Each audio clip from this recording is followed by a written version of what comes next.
انا برحب بيكي معايا في فون صوت، وكلميني في البدايه عن حضورك النهارده وتكريمك كافضل نجمه صاعده في 2025 من البرجر. أول حاجة أنا مبسوطة جدا إن أنا متواجدة في مصر.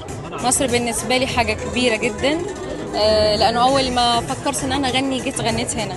ففكرة إن أنا باخد جايزة يعني هنا، دي حاجة كبيرة جدا بالنسبة لي. بشكر مهرجان دي ريكويست، وبشكر كمان جمهوري الحبيب اللي دايما بيصوت لي وبيدعمني وبيساندني، بقول له ثانك يو، وهذا الشيء كلهم بفضلهم. الغناء بلهجه مصريه كان صعب ولا كان سهل؟ صعب شوية، بس في مخارج الحروف ساعات، بس شوية يعني هو شوية شوية كده بنتعود. اتدربت ازاي على الاغاني اتدربت ازاي على الاغاني اللي انت تغنيها باللهجه المصريه؟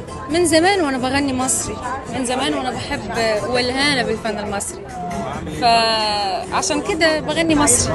شايفه ازاي ردود الافعال على اغنيتك خايفه مؤخرا؟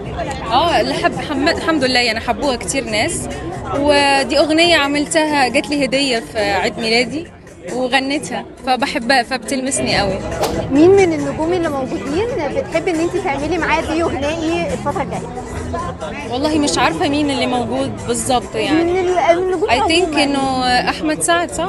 ايوه اكيد احمد سعد بحبه جدا. ايه اكتر اغنيه بتحبيها لاحمد سعد من الألبوم؟ اختياراتي مدمرة حياتي. اللي تمنيتي انها تكون اغنيتك انت؟ في كتير والله. زي ايه؟ بتاع إليسا، هنغني كمان وكمان، بحبها ممكن جدا. تغني لنا مقطع؟ لا دلوقتي بحس انه الوقت يعني اللي احنا فيه مش بتاعنا. طيب اول مره تيجي مصر ولا جيتي قبل؟ تقريبا سنتين ونص. سنتين ونص. ايه اكتر حاجه حبيتيها في الاجواء هنا في مصر؟ ايه اكتر حاجه حبيتيها في الاجواء هنا في مصر؟ حبيبتي انا بموت في مصر، اي حاجه في مصر انا بموت فيها. الاكل. طيب ايه اكتر كل ممبار، السجق، كل حاجه. كل حاجه دي دايما كل حاجه. ايوه.